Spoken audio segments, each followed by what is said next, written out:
സിനിമയിൽ കുറച്ചും കൂടി ഒരു തടി വേണം, കുറച്ചുകൂടി ഒരു വയറ് വേണം, ഇച്ചിരി കവിള് വേണം, അങ്ങനെയൊക്കെ ഉണ്ടെങ്കിലാണ് മലയാള സിനിമയിൽ അങ്ങനെയൊക്കെ പറഞ്ഞുള്ള അപ്പോൾ എനിക്കും സ്വയം അയ്യോ ഞാൻ നമുക്ക് നമുക്ക് അതുകൊണ്ട് നല്ല അവസരങ്ങൾ വരുന്നത് കുറവായിരിക്കാം, അങ്ങനെ കിട്ടാൻ സാധ്യത കുറവായിരിക്കാം എന്നൊക്കെ ഉള്ള ചിന്തകളൊക്കെ ആ സമയത്ത് മനസ്സിൽ വരുമായിരുന്നു.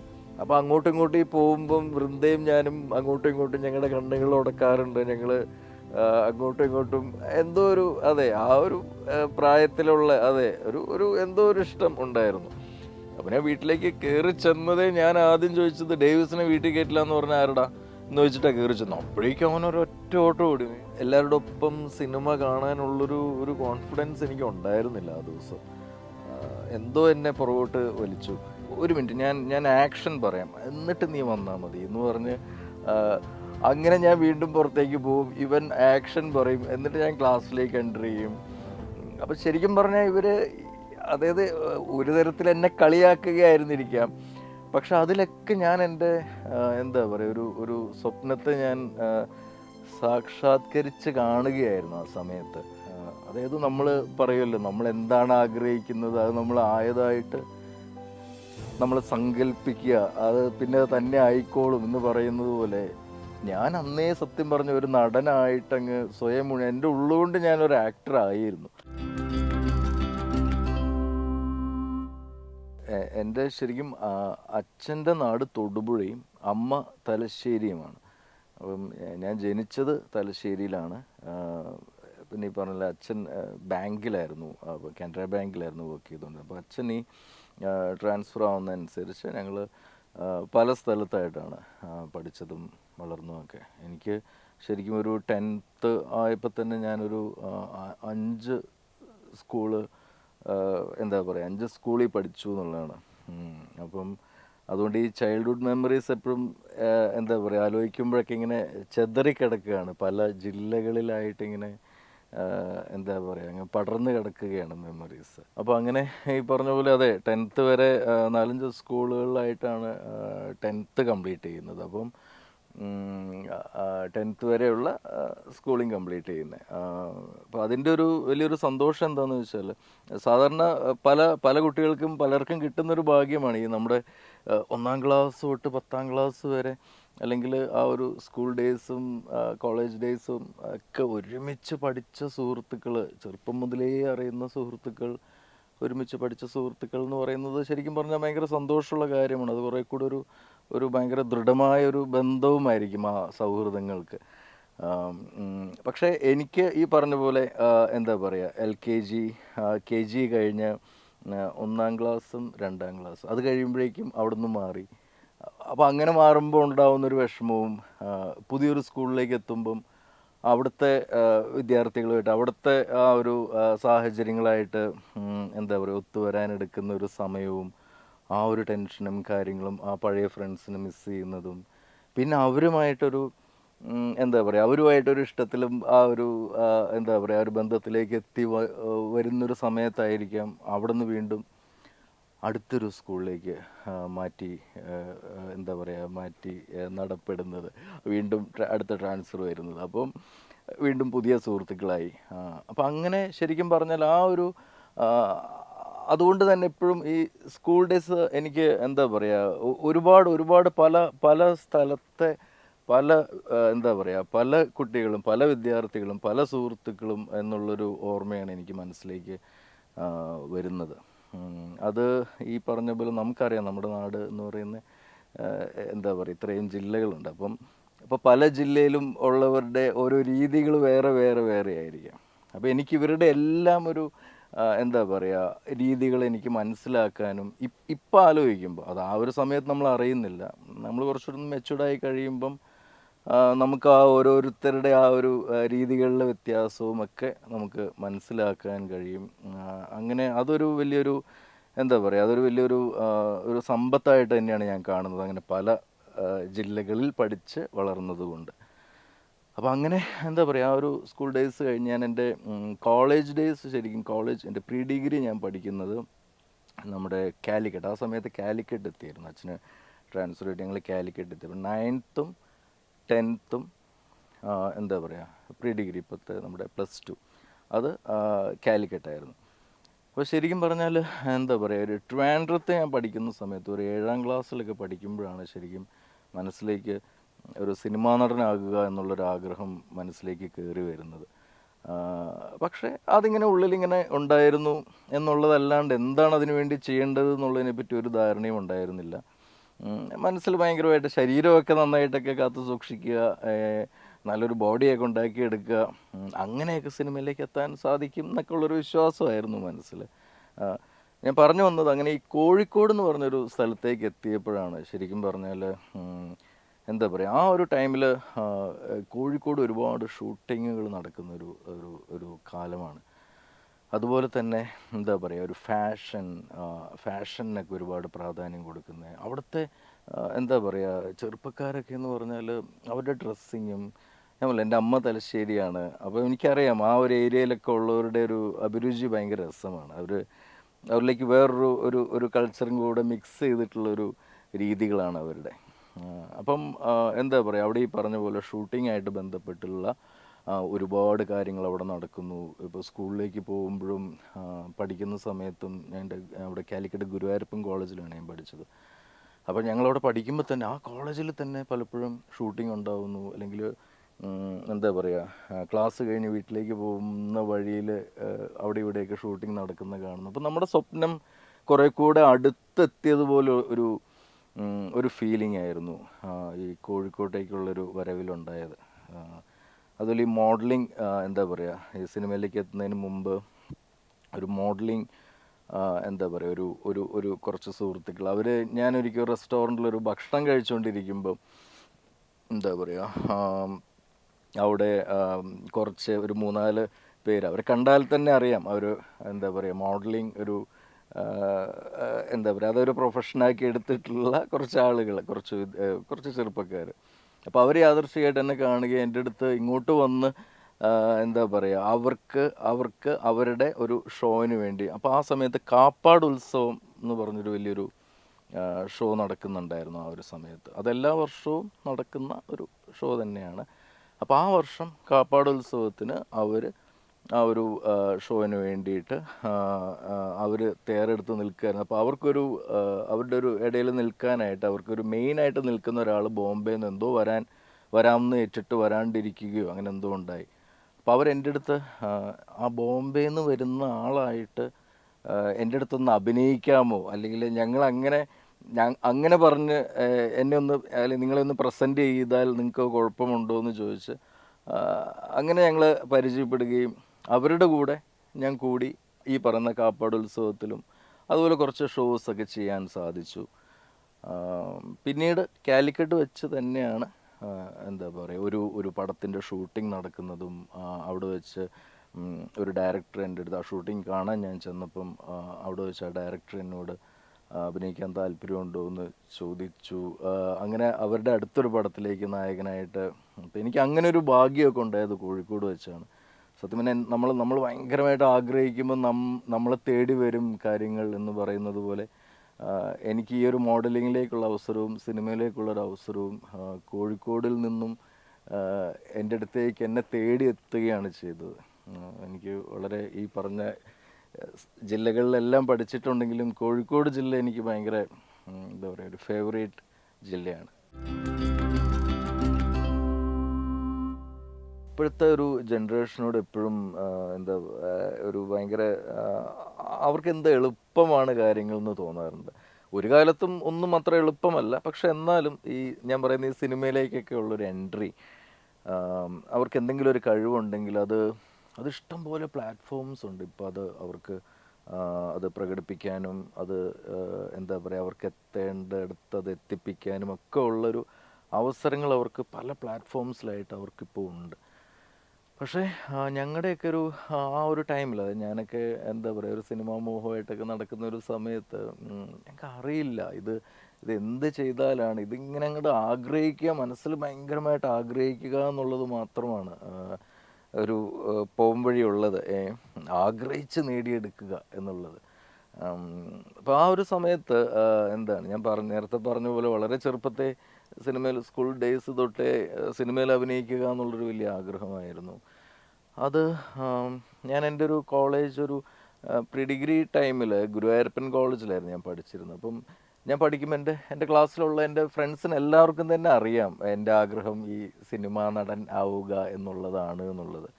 അപ്പം ആ, അത് ശരിക്കും പറഞ്ഞ ഈ ഒരു മേഖലയിലേക്ക് എത്താനായിട്ട് അവർ തന്നിട്ടുള്ളൊരു ഒരു പ്രോത്സാഹനം അത് ഭയങ്കരമാണ്. അതുപോലെ തന്നെ അധ്യാപകരും.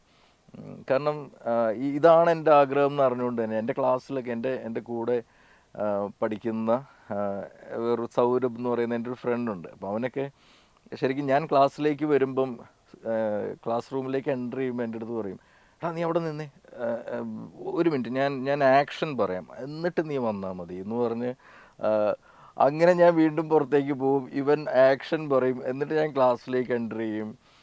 അപ്പം ശരിക്കും പറഞ്ഞാൽ ഇവർ അതായത് ഒരു തരത്തിൽ എന്നെ കളിയാക്കുകയായിരുന്നിരിക്കാം. പക്ഷെ അതിലൊക്കെ ഞാൻ എൻ്റെ എന്താ പറയുക ഒരു സ്വപ്നത്തെ ഞാൻ സാക്ഷാത്കരിച്ച് കാണുകയായിരുന്നു ആ സമയത്ത്. എന്നിട്ട് ഇവരൊക്കെ ക്ലാപ്പ് ചെയ്യും. അപ്പോൾ ഇവർക്കെല്ലാം അപ്പം ഞാൻ ആ ഒരു സമയത്ത് ഞാൻ ആ ഒരു കോളേജ് ഡേയ്സ് കഴിഞ്ഞ് വരുമ്പോൾ എൻ്റെ ഓട്ടോഗ്രാഫ് ബുക്കിലൊക്കെ എല്ലാവരും എഴുതിയിരിക്കുന്നത് നീ ആഗ്രഹിക്കുന്ന പോലെ നിനക്കൊരു നടനാകാൻ കഴിയട്ടെ എന്നുള്ള ഒരു ആശംസകളാണ് പലരും എനിക്ക് എഴുതി തന്നിട്ടുള്ളത്. ഞാൻ ഓർക്കുന്നുണ്ട് എൻ്റെ ഇംഗ്ലീഷ് ടീച്ചർ ഒരു ദീപ ടീച്ചർ ഒരു ദിവസം എൻ്റെ അടുത്ത് പറയുണ്ടായി. അതായത് ക്ലാസ് കഴിഞ്ഞിട്ട് ടീച്ചർ എൻ്റെ അടുത്ത് 2 മിനിറ്റ് സംസാരിക്കണം എന്ന് പറഞ്ഞു. ടീച്ചർ എന്നിട്ട് എന്നോട് പറഞ്ഞു, നിഷാന്ത് ഞാൻ നിഷാന്തിനോടൊരു കാര്യം പറയട്ടെ, നിഷാന്തിനെ കാണുമ്പം നിഷാന്തിൻ്റെ ഒരു ഫ്യൂച്ചർ വേറെന്തിലോ ഒക്കെയാണ് എന്നിങ്ങനെ തോന്നുകയാണ്. അപ്പം നിഷാന്ത് അപ്പം ടീച്ചർക്ക് അറിയില്ല എനിക്ക് അങ്ങനെ ഒരു ആഗ്രഹം ഒരു ഫിലിമിലേക്കൊക്കെ കയറണം എന്നുള്ളൊരു ആഗ്രഹം ഉള്ളവരും ടീച്ചർക്ക് അറിയില്ല. അപ്പോൾ ടീച്ചർ പറയണം, നീ അങ്ങനെയൊക്കെ ഒരു ശ്രമം നടത്തണം, മോഡലിങ് അതുപോലെ ഈ ഫിലിം ഇൻഡസ്ട്രിയൊക്കെ നിനക്ക് ചേരുന്നൊരു കാര്യങ്ങളാണ്. അപ്പോൾ നീ അങ്ങനെയൊക്കെയുള്ള ഒരു അറ്റംപ്റ്റൊക്കെ നടത്തണം കേട്ടോ എന്നൊക്കെ പറഞ്ഞു. എനിക്ക് ഭയങ്കര സന്തോഷം തോന്നി. കാരണം അതെങ്ങനെയാണ് ടീച്ചർക്ക് മനസ്സിലായി, അല്ലെങ്കിൽ ആ ടീച്ചർക്ക് അത് എന്തുകൊണ്ടായിരിക്കും എൻ്റെ അടുത്തത് അങ്ങനെ പറയാൻ തോന്നിയത്. അപ്പം അത് അത് അത് അതൊക്കെയായിരുന്നു ഞാൻ പറഞ്ഞു വന്നത്. ആ ഒരു കാലത്ത് എന്താ പറയുക, ഞാൻ ആ ദിവസമൊക്കെ ആ ടീച്ചർ എന്നോടത് പറഞ്ഞ ദിവസമൊക്കെ ഞാൻ തിരിച്ച് ആ കോളേജിൽ നിന്ന് വീട്ടിലേക്ക് പോയത് മുഴുവൻ ആ ഒരു ലോകത്താണ്, ആ ഒരു ഡ്രീം വേൾഡിലാണ്. അതായത് നമ്മൾ പറയുമല്ലോ, നമ്മൾ എന്താണ് ആഗ്രഹിക്കുന്നത് അത് നമ്മൾ ആയതായിട്ട് നമ്മൾ സങ്കല്പിക്കുക, അത് പിന്നെ തന്നെ ആയിക്കോളും എന്ന് പറയുന്നത് പോലെ ഞാൻ അന്നേ സത്യം പറഞ്ഞ ഒരു നടനായിട്ടങ്ങ് സ്വയം എൻ്റെ ഉള്ളുകൊണ്ട് ഞാനൊരു ആക്ടറായിരുന്നു. അതുകൊണ്ട് തന്നെയൊക്കെ ആയിരിക്കാം ഒരു പക്ഷേ പിന്നീട് എന്താ പറയുക, പിന്നീട് അത് സിനിമയിലേക്ക് എത്തിപ്പെട്ടപ്പം എനിക്ക് സത്യം പറഞ്ഞാൽ അത് ഭയങ്കരമായിട്ടുള്ളൊരു അത്ഭുതമൊന്നും എന്നെ തേടി. ഞാൻ പറഞ്ഞില്ലേ, ഒരു കോളേജിലൊരു പടത്തിൻ്റെ ഷൂട്ടിംഗ് നടക്കുമ്പോൾ അതും എൻ്റെ ഫ്രണ്ട്സ് തന്നെ പറഞ്ഞതാണ്. അതൊരു സൺഡേ ആയിരുന്നു, അന്ന് ക്ലാസ് ഇല്ലാത്തൊരു ദിവസമായിരുന്നു. അപ്പോൾ എൻ്റെ ഫ്രണ്ട്സ് എൻ്റെ അടുത്ത് ഇങ്ങനെ പറഞ്ഞിടാ, നമ്മുടെ കോളേജിൽ ഇങ്ങനെ ഒരു പടത്തിൻ്റെ ഷൂട്ട് നടക്കുന്നുണ്ട്, അപ്പോൾ നീ ഒന്ന് ചെല്ല്, നിനക്ക് പറ്റിയിട്ടുള്ള എന്തെങ്കിലും ക്യാരക്ടറൊക്കെ ഉണ്ടെങ്കിൽ അവർ ചിലപ്പോൾ നിന്നെ കണ്ട് നിനക്ക് അങ്ങനെ ഒരു വേഷം തന്നാലോ. അപ്പോൾ അപ്പോൾ അങ്ങനെ ഞാൻ ആ കോളേജിൽ വരികയും എനിക്ക് അവിടെ വെച്ചിട്ട് ഇങ്ങനൊരു എന്താ പറയുക, ഇവർ പറഞ്ഞ പോലെ തന്നെ ആ പടത്തിലല്ലെങ്കിലും അവിടെ ആ ഡയറക്ടർ വേറൊരു പടത്തിലേക്ക് എന്നെ ഹീറോ ആയിട്ട് ഫിക്സ് ചെയ്യുകയൊക്കെ ചെയ്തു. അപ്പോഴൊക്കെ എന്താ പറയുക, ഈ പറഞ്ഞ പോലെ നമ്മൾ ഉള്ളുകൊണ്ട് നമ്മൾ ഫുൾ പ്രിപ്പയർഡ് ആയിട്ടും നമ്മൾ ആയതായിട്ട് സങ്കല്പിച്ചും ഒക്കെ ഇരുന്നത് കൊണ്ട് തന്നെ എനിക്ക് ഒരുപാട് സന്തോഷം തന്നെങ്കിലും നടക്കേണ്ട കാര്യങ്ങളൊക്കെ നടക്കുന്നു എന്നുള്ളൊരു ഫീല് തന്നെയായിരുന്നു എപ്പോഴും. അതിനുശേഷം ഈ എന്താ പറയുക, കുറേ പടങ്ങൾ അതിന് ശേഷമാണ് എന്താ പറയുക, ആ പറഞ്ഞ ഒരു പടം, ആദ്യത്തെ പടം പുറത്തിറങ്ങിയിട്ടുണ്ടായിരുന്നില്ല. രണ്ടാമതാണ് ദേവദാസി എന്ന് പറയുന്ന ചിത്രം, ബിജു വർക്കി ഡയറക്റ്റ് ചെയ്യുന്നത്. അത് ഈ പറഞ്ഞാൽ പത്രത്തിലൊരു പരസ്യം കണ്ടിട്ട് ഞാൻ അതിൻ്റെ ഇൻ്റർവ്യൂവിന് പോയി. അങ്ങനെയാണ് അതിലേക്ക് എന്നെ കാസ്റ്റ് ചെയ്യുന്നത്, അതിൽ ഹീറോ ആയിട്ട് അഭിനയിക്കുക ചെയ്തത്. അങ്ങനെ അതിനെ തുടർന്ന് രാജീവ് അഞ്ചൽ സാറുടെ ഋഷിവംശം, പിന്നെ നളചരിതം 4-ാം ദിവസം, മനസ്സിലൊരു മഞ്ഞുതുള്ളി, പിന്നെ ഇന്ദ്രിയം എന്നുണ്ട് ജോർജ് ഗിത്തു സാറുടെ ഒരു മൂവി. അത് കഴിഞ്ഞിട്ടാണ് ജോക്കർ എന്ന് പറയുന്ന പടത്തിലേക്കൊരു അവസരം ലഭിക്കുന്നത്.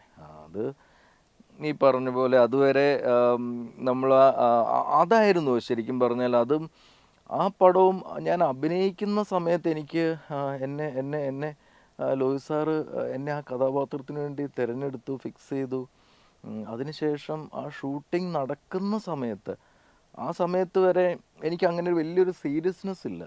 ഞാൻ നേരത്തെ പറഞ്ഞ പോലെ നമ്മൾ ആഗ്രഹിച്ചൊരു സ്ഥലത്ത് നമ്മൾ നിൽക്കുന്നു എന്നുള്ളൊരു ഫീല് തന്നെയാണ്. പക്ഷെ സാറ് ഒരു ദിവസം എൻ്റെ അടുത്ത് പറഞ്ഞു, നിഷാന്ത് കുറച്ചും കൂടെ ഇതിനെ കുറച്ചും കൂടെ ഒരു ഗൗരവത്തിൽ കാണണം. എന്താ പറയുക, ഒരു എന്താ ഇതിപ്പം നിഷാന്തിന് മനസ്സിലാവില്ല എന്താണ് നിഷാന്തിൻ്റെ ലൈഫിൽ നടന്നുകൊണ്ടിരിക്കുന്നത് എന്നുള്ളത്. കുറേ കഴിഞ്ഞായിരിക്കും ഒരു പക്ഷേ അയ്യോ ഇങ്ങനൊരു സിനിമയിലായിരുന്നു ഞാൻ അഭിനയിച്ചത് എന്നുള്ളത് കുറേ കഴിഞ്ഞായിരിക്കാം നിഷാന്തിന് ഫീൽ ചെയ്യുക. അപ്പം അന്നും ഈ പറഞ്ഞ പോലെ എനിക്ക് പ്രായവും വളരെ കുറവാണ്. അപ്പം സത്യം പറഞ്ഞാൽ സാർ അങ്ങനെ പറയുമ്പോൾ അന്നും എനിക്ക് അതിൻ്റെ ഒരു സീരിയസ്നെസ് മനസ്സിലായിട്ടുണ്ടായിരുന്നില്ല. പക്ഷേ ഈ പറഞ്ഞ പോലെ ജോക്കർ റിലീസായതിനു ശേഷം അതുണ്ടാക്കിയൊരു മാറ്റം കരിയറിൽ, അത് എല്ലാ അർത്ഥത്തിലും പുറത്ത് നമ്മൾ ഇപ്പോഴത്തെ പോലെ സോഷ്യൽ മീഡിയയോ അല്ലെങ്കിൽ അതെ അങ്ങനെയൊന്നും ഇല്ലാത്തൊരു കാലമായതുകൊണ്ട് നമ്മൾ എല്ലാ റിയാക്ഷൻസ് നേരിട്ടാണ് അറിയുക. നമ്മളൊരു സ്ഥലത്ത് ചെല്ലുമ്പം എന്താ പറയുക, ഒരിക്കൽ ആ സമയത്തൊരു കാലിക്കറ്റ് ഒരു ഡ്രൈവിംഗ് ബീച്ചുണ്ട് തലശ്ശേരി പോകുന്ന വഴിക്ക്, മുൾപ്പിളിങ്ങാട് ബീച്ച്. അപ്പോൾ ആ ബീച്ചിലൊരു ദിവസം ഞാൻ എന്താ പറയുക എൻ്റെ ഫാമിലിയായിട്ട് ഞങ്ങളെല്ലാവരും കൂടെ അച്ഛനും അമ്മയും ചേട്ടനും അനിയത്തിയും ഞങ്ങൾ പോയ സമയത്ത് എന്നെ ബീച്ചിൽ ഇറങ്ങി, ഇപ്പോൾ ജോക്കർ ഇറങ്ങി നിൽക്കുന്നൊരു സമയം. അപ്പോൾ ബീച്ചിൽ ഒരുപാട് പേരുണ്ടായിരുന്നു, ഒരു നല്ല ക്രൗഡ് ഉണ്ടായിരുന്നു. ഒരു സൺഡേ ആയിരുന്നു. അപ്പോൾ ഞാൻ ഓർക്കുന്നുണ്ട്, അപ്പോൾ ആ ഒരു ഒരുപാട് പേരെന്നെ കാണാനങ്ങ് കൂടിയതും ഭയങ്കരമായിട്ട് എന്താ പറയുക, അവിടെ ഉള്ളവർ മുഴുവൻ എന്ന് പറഞ്ഞ പോലെ അവസാനം ഞാൻ അവിടുന്ന് വണ്ടി എടുത്ത് പെട്ടെന്ന്, കാരണം അവിടെ നിൽക്കാൻ ഒരവസ്ഥയുണ്ടായി, പെട്ടെന്ന് ഞാൻ പെട്ടെന്ന് തന്നെ അവിടുന്ന് മൂവ് ചെയ്ത് പോവുകയൊക്കെയാണ് ചെയ്തത്. അപ്പം അങ്ങനെയൊക്കെ ഒരു അനുഭവമൊക്കെ ഉണ്ടായപ്പോഴാണ് ഞാൻ ശരിക്കും അയ്യോ ഇത് ഇത്രയും എന്താ പറയുക, ഇത്രയും മാറ്റമാണോ ഒരു ആർട്ടിസ്റ്റ് എന്ന രീതിയിൽ എനിക്ക് ഈ ജോക്കർ കൊണ്ട് തന്നിട്ടുള്ളത് എന്നുള്ളത് ഞാൻ ആ സമയത്താണ് ഞാൻ റിയലൈസ് ചെയ്യുന്നത്. പിന്നീടാണ് സത്യം പറഞ്ഞാൽ ഞാൻ കുറച്ചെങ്കിലും സീരിയസ് ആയിട്ട് സിനിമേനെ കാണാൻ ശ്രമിക്കുന്നതും. അത് അത് അത് ഈ പറഞ്ഞ പോലെ എൻ്റെ ഒരു സീരിയസ്നെസ് ശരിക്കും പറഞ്ഞാൽ ഇപ്പം എൻ്റെ ഈ ഒരു ഏജിലാണ് എനിക്കത് പൂർണ്ണമായിട്ട് ഞാൻ ആ ഒരു സീരിയസ്നെസ്സിലേക്ക് എത്തുന്നത്. സിനിമയെ അതിഭയങ്കരമായി സ്നേഹിക്കുന്നത് ഈ ഒരു സമയത്താണ് ഞാൻ. പക്ഷെ അതിൻ്റെ ഒരു തുടക്കം ജോക്കർ എന്ന് പറയുന്ന സിനിമ തന്നെയായിരുന്നു. ഇപ്പം ഈ പറഞ്ഞ പോലെ RDX എന്ന് പറയുന്ന സിനിമ, RDX നമുക്കറിയാം, എന്താ പറയുക, ഒരു കൂട്ടം ചെറുപ്പക്കാരുടെ ഒരു ഭയങ്കര ഒരു എഫേർട്ടാണ് ആ ഒരു മൂവി എന്ന് പറയുന്നത്. അവർക്കതിൽ എന്താ പറയുക, ഇപ്പോഴത്തെ ഒരു സിനിമ തന്നെ നമ്മൾ ആളുകൾ വിലയിരുത്തുന്നത് അതിൻ്റെ മേക്കിങ്ങും അതിലവർ യൂസ് ചെയ്തിട്ടുള്ള ഒരു എക്യുപ്മെൻറ്റ്സ് ആണെങ്കിലും അവരെന്തോരം സാധ്യതകൾ സിനിമയ്ക്ക് വേണ്ടിയിട്ട് അവരുപയോഗിച്ചിട്ടുണ്ട് എന്നുള്ളതൊക്കെയാണ് സത്യം പറഞ്ഞാൽ ഇപ്പോഴത്തെ ഒരു കാലഘട്ടത്തിൽ നല്ലൊരു സിനിമേനെ ഡിഫൈൻ ചെയ്യുന്നത്. തീർച്ചയായിട്ടും അതിനൊപ്പം സ്ക്രിപ്റ്റിന് പ്രാധാന്യമുള്ള സിനിമകളുമുണ്ട്. പക്ഷെ അതിൽ തന്നെ നമുക്ക് കാണാം ഏറ്റവും നല്ല എന്താ പറയുക, ഒരു ടെക്നോളജിയും കൂടെ അതിനോടൊപ്പം തന്നെ ഉണ്ടാവുകയും ചെയ്യാറുണ്ട്.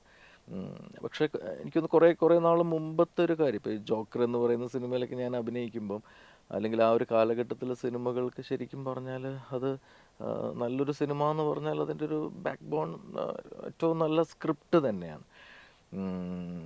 അത് ഇപ്പം എന്താ പറയുക, ഇപ്പം ഞാനിങ്ങനെ ആലോചിക്കുമ്പോൾ ഇപ്പോഴത്തെ എന്താണ്, ഇപ്പം ലൊക്കേഷനിൽ തന്നെയുള്ള ഓരോ മാറ്റങ്ങളുണ്ട്. ജോക്കർ എന്ന് പറയുന്ന സിനിമയൊക്കെ ചെയ്യുന്ന സമയത്ത് ജോക്കറിൽ അല്ലെങ്കിൽ ആ ഒരു കാലഘട്ടത്തിലുള്ള സിനിമകൾ ഞങ്ങൾ ലൊക്കേഷനിലൊക്കെ എല്ലാവരുമായിട്ടുള്ള ആ ഒരു എന്താ പറയുക, ഒരു ഷൂട്ടിംഗ് പ്രോസസ്സ് എന്ന് പറയുന്നത് ഭയങ്കര രസമായിരുന്നു.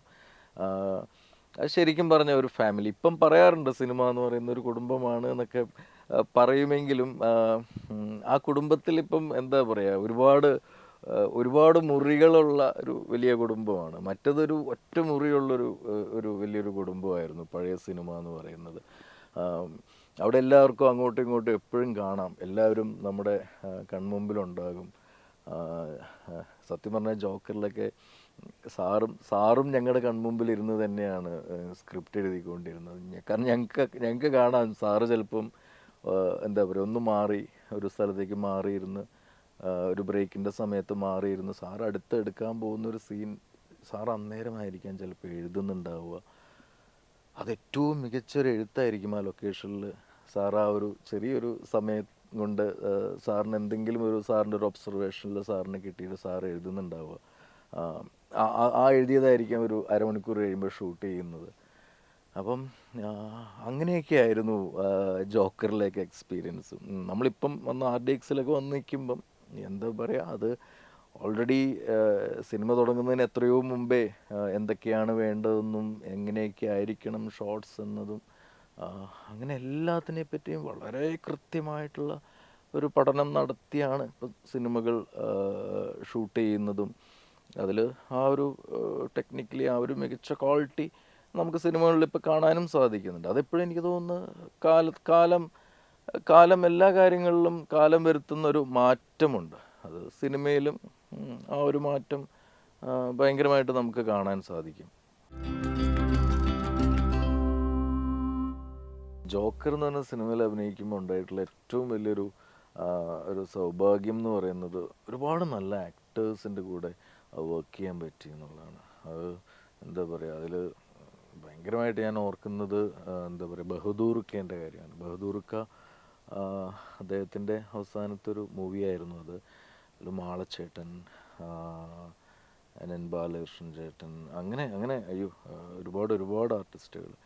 പിന്നെ നമ്മുടെയൊക്കെ പ്രിയപ്പെട്ട ദിലീപേട്ടൻ. അതെ. അപ്പം ഈ പറഞ്ഞ പോലെ സിനിമയിൽ ദിലീപേട്ടനും ഞാനും നായകൻ വില്ലൻ എന്നുള്ളൊരു പരിപാടിയിലായിരുന്നെങ്കിലും ഞങ്ങൾ താമസിച്ചിരുന്നത് ആ സമയത്ത് ഒരു കോട്ടേജിൽ തന്നെയാണ്. എന്താ പറയുക ഒരു വീട് അതിലൊരു 3-4 മുറികളുള്ള ഒരു വീട്. അതിൽ പല മുറികളല്ല, ക്യാമറമാൻ ഒരു മുറിയിൽ ദിലീപേട്ടൻ ഒരു മുറിയിൽ ഞാൻ. അപ്പോൾ അങ്ങനെയൊക്കെയായിരുന്നു ഞങ്ങൾ താമസിച്ചിരുന്നത്. അപ്പോൾ അത് ഭയങ്കര രസമുള്ള ഓർമ്മകളായിരുന്നു അത്. കാരണം അങ്ങനെ ഒരു അന്തരീക്ഷത്തിൽ താമസിച്ച് ഭയങ്കര രസമായിട്ട് സൗഹൃദം പങ്കിട്ട് ഞങ്ങൾ ഒരുമിച്ചാണ് പല ദിവസങ്ങളിലും. ഞാനെന്നും രാവിലെ എന്തെങ്കിലുമൊക്കെ എന്താ പറയുക ഒരു എക്സസൈസും പരിപാടികളൊക്കെ ഉള്ളതാണ്. അപ്പം ദിലീപേട്ടനാണെങ്കിൽ ആ ഒരു സമയത്ത് എനിക്ക് തോന്നുന്നു മീശമാധവന് വേണ്ടിയാണ് ഏതോ ഒരു ക്യാരക്ടറിന് വേണ്ടിയിട്ട് കുറച്ചൊരു ബോഡിയൊക്കെ ഒന്നുകൂടെ ഒന്ന് സെറ്റാക്കാൻ വേണ്ടി ദിലീപേട്ടനൊരു ശ്രമം നടത്തി തുടങ്ങിയ ഒരു ടൈമായിരുന്നു. അപ്പോൾ ദിലീപേട്ടൻ എൻ്റെ അടുത്ത് വന്നിട്ട് ഞങ്ങൾ ഇങ്ങനെ അങ്ങോട്ടും ഇങ്ങോട്ടും ഷെയർ ചെയ്യും. ദിലീപേട്ടൻ ഇങ്ങനെ ചോദിക്കും എന്തൊക്കെയാണ് അതിൻ്റെ പരിപാടികൾ കാര്യങ്ങൾ. അങ്ങനെ ഞങ്ങൾ ഒരുമിച്ച് വർക്കൗട്ട് ചെയ്യാറും അങ്ങനെയൊക്കെ ഭയങ്കര രസമായിരുന്നു. ഞങ്ങൾ ഒരുമിച്ചുള്ള ഭക്ഷണം കഴിക്കലും ഒരുപാട് സമയം ഒരുമിച്ച് ചിലവഴിക്കാൻ പറ്റിയിട്ടുണ്ടായിരുന്നു. അപ്പോൾ ആ ഒരു ഭയങ്കര സൗഹൃദത്തിൽ നിന്നാണ് ഞങ്ങൾ ഈ പറഞ്ഞ പോലെ ലൊക്കേഷനിലെത്തി ഭയങ്കര അങ്ങോട്ടും ഇങ്ങോട്ടും എന്താ പറയുക ഒരു ദേഷ്യമുള്ള 2 കഥാപാത്രങ്ങളായിട്ട് അഭിനയിച്ചത് അത്രയും നല്ലൊരു ഒരുമയിൽ നിന്ന് വന്നിട്ടാണത് ചെയ്തുകൊണ്ടിരുന്നത്. പിന്നെ ദിലീപേട്ടനെ നമുക്ക് എല്ലാവർക്കും അറിയാം. ദിലീപേട്ടൻ ഭയങ്കര എന്താ പറയുക ലൊക്കേഷനുകൾ എപ്പോഴും ഭയങ്കര സന്തോഷമുള്ളതാക്കി മാറ്റാൻ ദിലീപേട്ടന് ഭയങ്കര ഒരു കഴിവാണ്. അപ്പം ദിലീപേട്ടനുള്ള ഓരോ സമയം ലൊക്കേഷനിൽ ഭയങ്കര രസമായിരുന്നു. അത് എല്ലാവർക്കും എന്തെങ്കിലുമൊക്കെ ചിരിക്കാനും ചിന്തിക്കാനും ഒക്കെ ഒരു വകുപ്പ് ദിലീപേട്ടൻ തരും എപ്പോഴും. ഇപ്പോഴും സത്യം പറഞ്ഞാൽ ഇത്രയും കാലമായി ഇപ്പോഴും ദിലീപേട്ടനായിട്ട് ആ ഒരു ബന്ധം മെയിൻറ്റെയിൻ ചെയ്ത് ഞാൻ ശേഷവും തിളക്കം, കാര്യസ്ഥൻ അങ്ങനെ 3-4 പടങ്ങൾ ഞാൻ ദിലീപേട്ടൻ്റെ കൂടെ വീണ്ടും അഭിനയിച്ചിട്ടുണ്ടായിരുന്നു. ഇപ്പോഴും ഈ പറഞ്ഞ പോലെ ദിലീപേട്ടനെ കാണുമ്പം ആ പഴയ കാലത്തേക്ക് പോകും. ആ ഒരു സമയത്ത് ദിലീപേട്ടനാണ് എപ്പോഴും മുമ്പിൽ. ഇപ്പോഴത്തെ ദിലീപേട്ടനെ കാണുമ്പം മനസ്സ് പോവുക 2000-ലേക്ക് പോകും. ജോക്കർ ഇറങ്ങിയ ആ കാലത്തിലേക്ക് പോകും.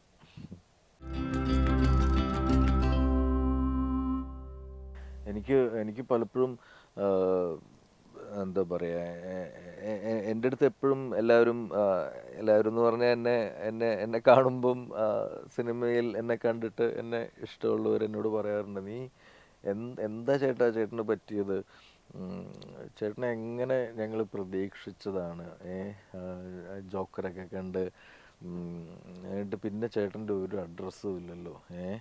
അപ്പോൾ സത്യം പറഞ്ഞാൽ ഈ പറഞ്ഞ പോലെ ഒരു ഗ്യാപ്പില്ലാണ്ട് എല്ലാ വർഷവും ഒന്നോ രണ്ടോ പടങ്ങളൊക്കെ വെച്ചാണെങ്കിലും ചെയ്ത് ഞാൻ മുമ്പോട്ട് വരുന്നുണ്ടായിരുന്നു. പക്ഷേ ഈ പറഞ്ഞ പോലെ എന്താ പറയുക, കുറച്ചും കൂടെയൊക്കെ ഒന്ന് ഫോക്കസ്ഡ് ആയിരിക്കാത്തതിൻ്റെതായ ഒരുപാട് പ്രശ്നങ്ങൾ എനിക്കുണ്ടായിട്ടുണ്ട്. പക്ഷെ അതിപ്പം തിരിഞ്ഞു നോക്കുമ്പം അത് എല്ലാം നല്ല അർത്ഥത്തിലും നല്ലൊരു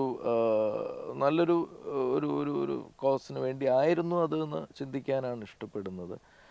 കാരണം നേരത്തെ പറഞ്ഞ പോലെ കുറച്ചൊരു വളരെ നേരത്തെ ഒരു യങ് ഏജിലാണ് ഞാൻ ഇൻഡസ്ട്രിയിലേക്ക് വരുന്നത്. അപ്പോൾ ആ ഒരു സമയത്ത് ഒന്നാമത്തെ കാര്യം, ഇപ്പോഴത്തെ ചെറുപ്പക്കാർക്കൊക്കെ കൃത്യമായിട്ടുള്ളൊരു അവർക്കറിയാം അവരുടെ മുമ്പേ ഇപ്പോൾ ഒരുപാട് യങ്സ്റ്റേഴ്സ് ഉള്ളൊരു സമയമാണ്. അപ്പോൾ അവരുടെ പടങ്ങൾ, അവരൊരു മൂവി ഇപ്പോൾ ഒരു ഡയറക്റ്റ് ചെയ്യുന്ന ഒരാളാണെങ്കിലും ഒരു ആക്ട് ചെയ്യാൻ വേണ്ടി വരുന്ന ഒരു യങ്സ്റ്റർ ആണെങ്കിലും അവരുടെ മുമ്പിൽ ഒരുപാട് ഉദാഹരണങ്ങൾ, എക്സാമ്പിൾസ് ഉണ്ട്. അവർക്ക് കാണാൻ കഴിയും അവരുടെ മുമ്പേ പോയവർ എങ്ങനെയാണ് ചെയ്യുന്നത്, അല്ലെങ്കിൽ അവരെങ്ങനെയൊക്കെയാണ് അവരുടെ പരിപാടികൾ പ്ലാൻ ചെയ്യുന്നത്, എങ്ങനെ ചെയ്താലാണ് ഏറ്റവും നന്നായി ചെയ്യാൻ പറ്റുക. പക്ഷെ ആ സമയത്ത് ഞാൻ ശരിക്കും ഇച്ചിരി ഒറ്റയ്ക്കായിരുന്നു. കാരണം അങ്ങനെ ഒരു ചെറുപ്പക്കാരുടെ ഒരു ഗ്യാങ് ഒന്നും ആ സമയത്ത് ഉണ്ടായിരുന്നില്ല. അപ്പോൾ എനിക്കതുകൊണ്ട് തന്നെ എന്താ പറയുക, എനിക്ക് ആ സമയത്ത് ഞാൻ ഏറ്റവും നേരിട്ടിരുന്നൊരു ചോദ്യം ഇത് തന്നെ, എന്താ പറയുക, ഒരു പ്രശ്നമായിട്ടാണ് ശരിക്കും എൻ്റെ ലുക്സിനെ പറഞ്ഞുകൊണ്ടിരുന്നത്. അതായത് ചേട്ടൻ ഇച്ചിരി ഒരു മലയാളി ലുക്ക് കുറവാണ്, അതൊരു പ്രശ്നമാണ്. പിന്നെ ഈ ബോഡി അങ്ങനെ മെയിൻറ്റെയിൻ ചെയ്യുന്ന അതൊക്കെ ഈ ഹിന്ദി സിനിമയിലൊക്കെയാണ്. മലയാള സിനിമയിൽ കുറച്ചും കൂടെ ഒരു തടി വേണം, കുറച്ചുകൂടെ ഒരു വയറ് വേണം, ഇച്ചിരി കവിള് വേണം, അങ്ങനെയൊക്കെ ഉണ്ടെങ്കിലാണ് മലയാള സിനിമയിൽ അങ്ങനെയൊക്കെ പറഞ്ഞുള്ള. അപ്പോൾ എനിക്കും സ്വയം അയ്യോ ഞാൻ നമുക്ക് നമുക്ക് അതുകൊണ്ട് നല്ല അവസരങ്ങൾ വരുന്നത് കുറവായിരിക്കാം, അങ്ങനെ കിട്ടാൻ സാധ്യത കുറവായിരിക്കാം എന്നൊക്കെ ഉള്ള ചിന്തകളൊക്കെ ആ സമയത്ത് മനസ്സിൽ വരുമായിരുന്നു. പക്ഷെ എന്നാലും എന്താ പറയുക, അതെ, ഒരു പക്ഷേ സിനിമയെ ഒരുപാട് ഇഷ്ടപ്പെട്ടത് കൊണ്ടായിരിക്കാം അത് ഇപ്പോൾ ഈ പറഞ്ഞ പോലെ ഈ 2023 ഈ ജോക്കർ അല്ല RDX എന്ന സിനിമയുടെ ഭാഗമാകാൻ പറ്റുകയും നിങ്ങളുടെയൊക്കെ മുമ്പിൽ ഇപ്പോഴും ഇങ്ങനെ നിൽക്കാൻ കഴിയുന്നത് അതിയായ സിനിമയോടുള്ള പ്രേമം കൊണ്ട് തന്നെ ആയിരിക്കാം.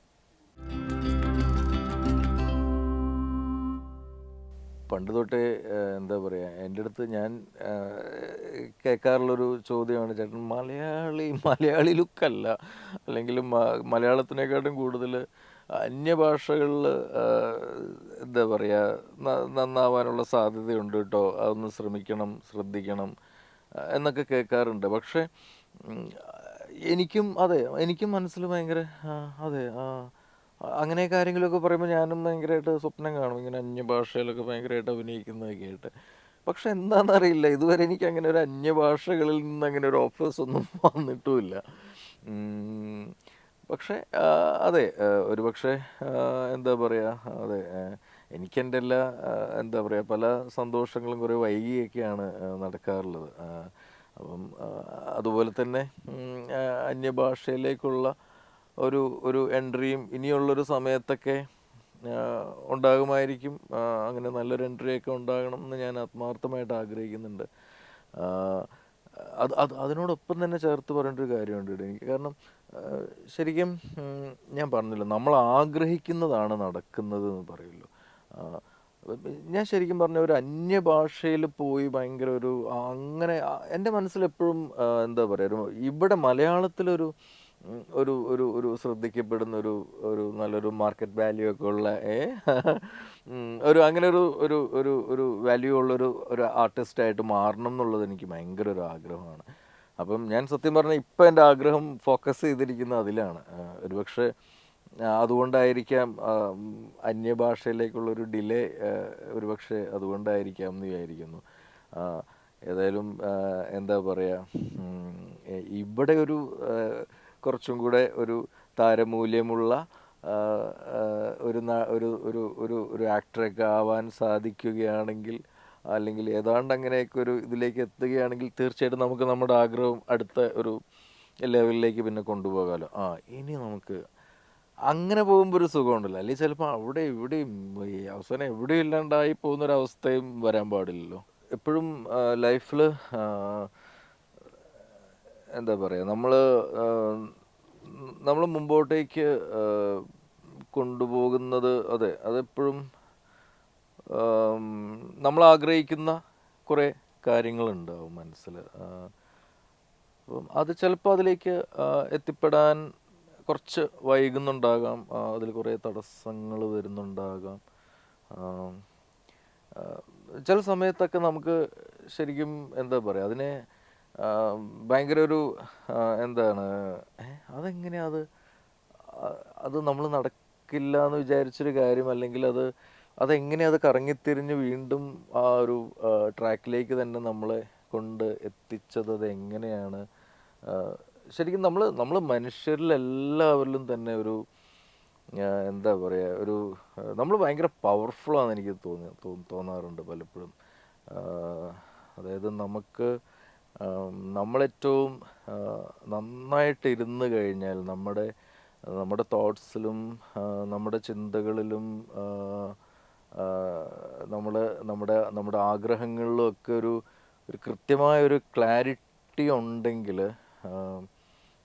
തീർച്ചയായിട്ടും എന്താ പറയുക, അത് എന്തോ ആ ഒരു നമ്മളുടെ ഉള്ളിലുള്ള ആ ഒരു ശക്തി തന്നെ നമ്മളെ ആ ഒരു വഴിയിൽ നമ്മളെ നടത്തിച്ച് നമ്മളെ എന്താ പറയുക, നമ്മളെത്തേണ്ടവിടെ നമ്മളെ എത്തിക്കും എന്ന് തന്നെയാണ് ഞാൻ വിശ്വസിക്കുന്നത്.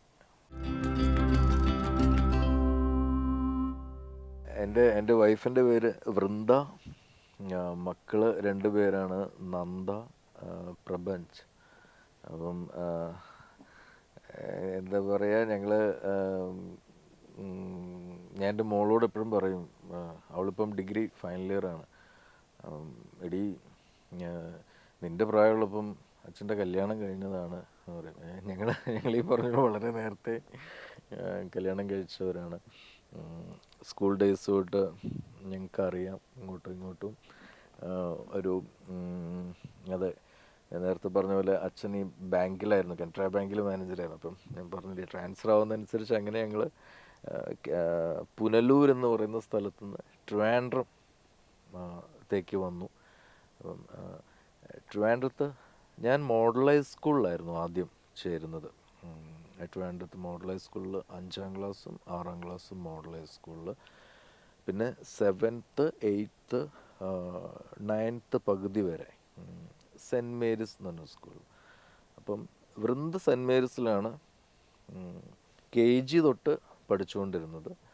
അപ്പം ഞാൻ ഈ ട്രിവാൻഡ്രത്ത് നിന്ന് ട്രാൻസ്ഫറായി, പുനലൂരിൽ നിന്ന് ഇങ്ങനെ ട്രിവാൻഡ്രം വരുന്നു, മോഡൽ ഹൈ സ്കൂളിൽ ചേർന്നു. എൻ്റെ 5ാം ക്ലാസ് തൊട്ടാണ് ഞാൻ ട്രിവാൻഡ്രം വരുന്നത്. അപ്പോൾ 5th 6th മോഡൽ ഹൈ സ്കൂളിൽ പഠിച്ചിട്ട് ഇപ്പം എന്താ പറയുക, ഒരു 6th പഠിക്കുന്ന ടൈമിൽ അവിടുത്തെ ഒരു സാറിനെ പേടിച്ചിട്ട്, അതായത് ആ സാറിന് ഭയങ്കര എന്താ പറയുക, ഭയങ്കര അടിയായിരുന്നു ആ സാർ. അന്ന് ഭയങ്കര ചൂരൽ പ്രയോഗമൊക്കെ ഉള്ള ടൈമാണ്. അപ്പം ഒരു കണക്കിൻ്റെ മാഷായിരുന്നു. അപ്പോൾ ഞാനാണെങ്കിൽ കണക്കിൽ ഭയങ്കര വീക്കുമായിരുന്നു. അപ്പം കണക്ക് നന്നായി പഠിക്കുന്നില്ല, ഹോംവർക്ക് ചെയ്തിട്ടില്ല എന്നൊക്കെ പറഞ്ഞിട്ട് നല്ല അടി കിട്ടുമായിരുന്നു. ഈ അടി പേടിച്ച് ഞാൻ സ്കൂളിൽ പോവാണ്ടായി. അത് വീട്ടിൽ ഭയങ്കര കരച്ചിൽ. അതായത് ഞാനിനി മോഡൽ ഹൈ സ്കൂളിലേക്കില്ല എന്നുള്ളൊരു തീരുമാനത്തിൽ അങ്ങനെ എത്തുന്നു. വീട്ടുകാരും എന്നെ അങ്ങനെ മോഡൽ ഹൈ സ്കൂളിൽ നിന്ന് മാറ്റി സെൻറ്റ് മേരീസിലേക്ക് ആക്കുകയാണ്. അപ്പോൾ ഈ മോഡൽ ഹൈ സ്കൂളിലേക്കുള്ള പോക്ക് ശരിക്കും എൻ്റെ വീട്ടിൽ നിന്ന് ഇറങ്ങിയ ലെഫ്റ്റിലേക്ക് പോയ മോഡൽ ഹൈ സ്കൂളിലേക്ക്, റൈറ്റിലേക്കാണ് ഈ സെൻറ്റ് മേരീസിലേക്ക്. അപ്പം ഞാനെപ്പോഴും ഈ ലെഫ്റ്റിലേക്ക് പോകുമ്പം എൻ്റെ വൈഫ് വൃന്ദ അടങ്ങുന്ന ഒരു കുട്ടികളുടെ ഒരു ഗ്യാങ് ഇങ്ങനെ സെൻറ്റ് മേരീസിലേക്ക് പോകുന്നത് ഞാൻ 5ാം ക്ലാസ് തൊട്ട് കാണുന്നതാണ്. അപ്പോൾ അങ്ങോട്ടും ഇങ്ങോട്ടും ഈ പോകുമ്പം വൃന്ദയും ഞാനും അങ്ങോട്ടും ഇങ്ങോട്ടും ഞങ്ങളുടെ കണ്ണുകൾ ഉടക്കാറുണ്ട്. ഞങ്ങൾ അങ്ങോട്ടും ഇങ്ങോട്ടും എന്തോ ഒരു, അതെ, ആ ഒരു പ്രായത്തിലുള്ള അതെ ഒരു എന്തോ ഒരു ഇഷ്ടം ഉണ്ടായിരുന്നു. പിന്നെ ഈ സാറിനെ പേടിച്ച് സ്കൂള് മാറി സെൻറ് മേരീസിലേക്ക് വരുമ്പം ഈ ഇടത്തോട്ട് പോയിക്കൊണ്ടിരുന്ന ഞാൻ പിന്നെ വീണ്ടും ഇവരുടെ ഒപ്പം, അതെൻ്റെ അമ്മ തന്നെയാണ് സത്യം പറഞ്ഞാൽ ഒരു ദിവസം താഴേക്ക് വന്ന് ഇറങ്ങി നിന്ന് ഈ സെൻറ് മേരീസിൽ എന്നെ ചേർത്തതിന് ശേഷം ഈ സെൻറ് മേരീസിലേക്ക് പോകുന്ന വൃന്ദ ഉൾപ്പെടുന്ന ഗ്യാങ്ങിൻ്റെ കൂടെ എന്നെയും കൂടെ ചേർത്ത് വിടുകയാണ്. അതായത് ഇതെൻ്റെ മോനാണ്, അപ്പോൾ നിങ്ങളുടെ കൂടെ ഇന്ന് തൊട്ട് സ്കൂളിലേക്ക് ഇവനും ഉണ്ട് കേട്ടോ എന്നും പറഞ്ഞ് ഞാനും എൻ്റെ അനിയത്തിയും ഉണ്ട്. അപ്പം ഞങ്ങളങ്ങനെ എന്താ പറയുക സെൻറ് മേരീസിലേക്ക് ഒരുമിച്ച് യാത്ര തുടങ്ങുന്നത്. അപ്പം അങ്ങനെ ആ സ്കൂളിലേക്കുള്ള യാത്ര ഇപ്പം എന്താ പറയുക, അത് പിന്നീട് തുടർന്ന് എൻ്റെ ജീവിതയാത്രയിലും അവൾ കൂടെയുണ്ട്. ഞങ്ങളങ്ങനെ എന്താ പറയുക ഭയങ്കര സന്തോഷമൊക്കെ ആയിട്ട് ജീവിക്കാൻ ശ്രമിച്ചുകൊണ്ടിരിക്കുന്നു.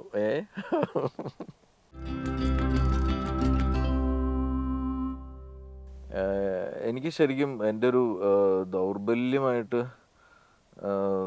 തോന്നുന്നത് ഹാപ്പിനെസ് ആണ്. സന്തോഷമായിട്ട് ഇരിക്കാൻ പറ്റുക എന്നുള്ളതൊരു ഒരു ഒരു എന്താ പറയുക, അതൊരു വലിയൊരു കാര്യമാണ്. ശരിക്കും അതില്ലാണ്ട് വലിയ പാടാ. പക്ഷെ അതൊരിക്കലും അത് ഒരിക്കലും ഒരു ഒരു ഒരു പുറമേ നിന്നുള്ളൊരു ഒരു കാര്യം, ഒരു എക്സ്റ്റേണൽ ഒരു ഫാക്ടർ അല്ല എൻ്റെ ഒരു കാര്യത്തിൽ ഒരിക്കലും എൻ്റെ ഒരു സന്തോഷത്തിനെ എന്താ പറയുക സന്തോഷം എൻ്റെ ഉള്ളിലൊരു സന്തോഷം ഉണ്ടാക്കിയെടുക്കുന്നത് ഒരിക്കലും പുറമേ ഉള്ളൊരു കാര്യം കൊണ്ടാവാറില്ല പലപ്പോഴും. അതെനിക്ക് ഭയങ്കര ഒരു സമചിത്തതയോടെ എനിക്കതിനെ കാണാൻ പറ്റാറുണ്ട്. ഒരു പുറമേ നിന്ന് എത്ര വലിയ നമ്മൾ ഈ സോ കോൾഡ് ഭയങ്കര സന്തോഷമുള്ള കാര്യം അല്ലെങ്കിൽ ഭയങ്കര ദുഃഖമുള്ള കാര്യം എന്ന് പറയുന്നത് അതിൻ്റെ ഒരു ഒരു ഇടയിലുള്ളൊരവസ്ഥയിൽ നിന്നുകൊണ്ട് കാര്യങ്ങളെ കാണാൻ പറ്റാറുണ്ട്. പക്ഷേ സന്തോഷം എന്ന് പറയുന്നത് നമ്മുടെ ഉള്ളിൽ തന്നെ ഉണ്ടായി വരുന്ന ഒരവസ്ഥയായിട്ട് പലപ്പോഴും തോന്നാറുണ്ട്.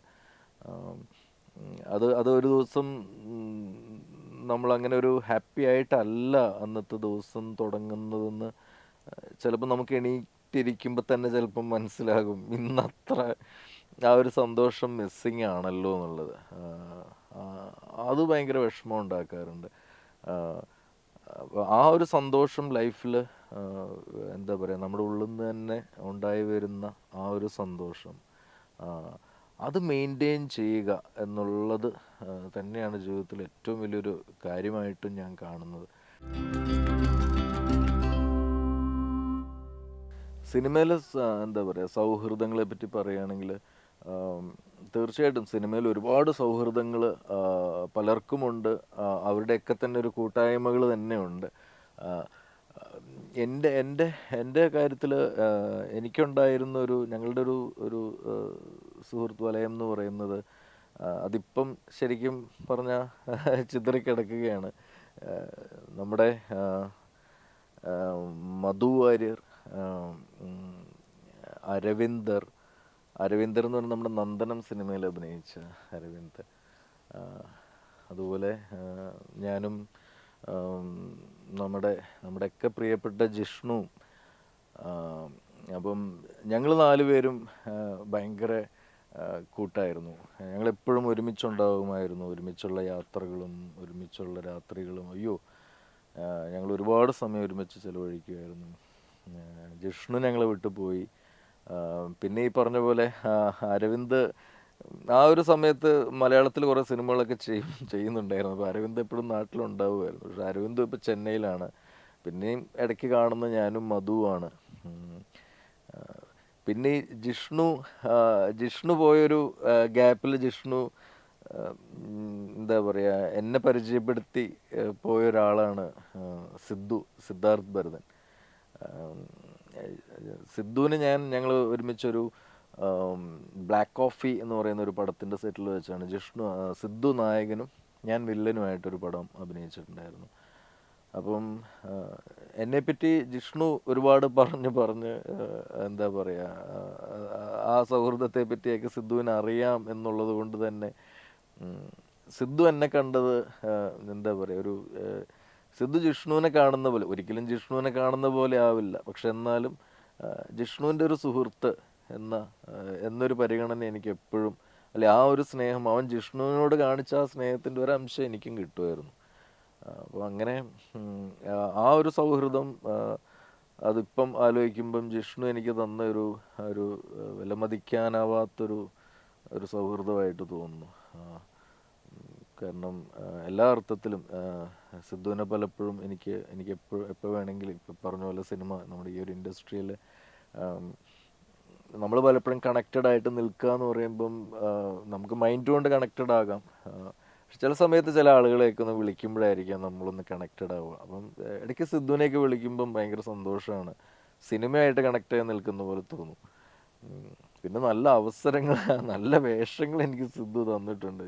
നമ്മുടെ ചതുരത്തിലാണെങ്കിലും ജിന്നെന്ന് പറഞ്ഞ മൂവിയിലാണെങ്കിലും ഒക്കെ എൻ്റെ ഉള്ളിലൊരു നടനെ എനിക്ക് കാണിച്ചു തന്നത് സത്യം പറഞ്ഞാൽ സിദ്ധുവാണ്. എടാ ഇങ്ങനെയൊക്കെ ചെയ്യാൻ ശ്രമിക്കുക, ഇങ്ങനെയൊക്കെ നിന്നെക്കൊണ്ട് പറ്റും എന്നുള്ളൊരു എന്താ പറയുക, നമ്മളെ കൊണ്ട് ചെയ്യിപ്പിക്കുക എന്ന് പറയും.